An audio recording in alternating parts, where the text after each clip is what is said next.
गर्जा Maharashtra news channel मध्ये आपले स्वागत आहे।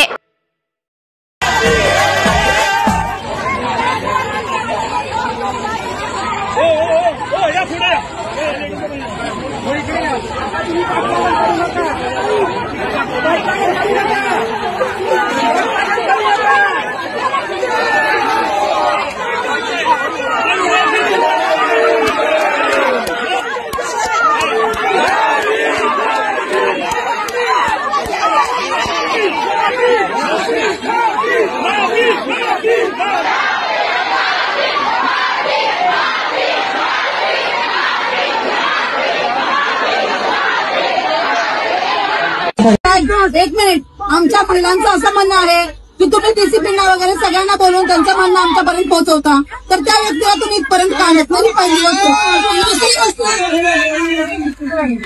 दुसरी गोष्ट इथं त्यांनी अपमान केलाय तर माफी त्यांनी इथंच मागितली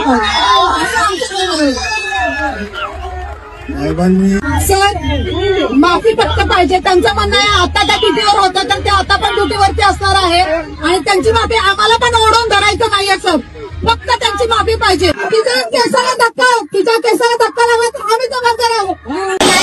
आता सगळ्यांशी चर्चा झाल्याप्रमाणे सदरची जी महिला कर्मचारी आहे आमची, त्याला आम्ही आता सस्पेंड करत आहोत। आता आपण जे निवेदन दिलेलं आहे ते आम्ही तर स्वीकारलेलं आहे, त्यावर चौकशी करून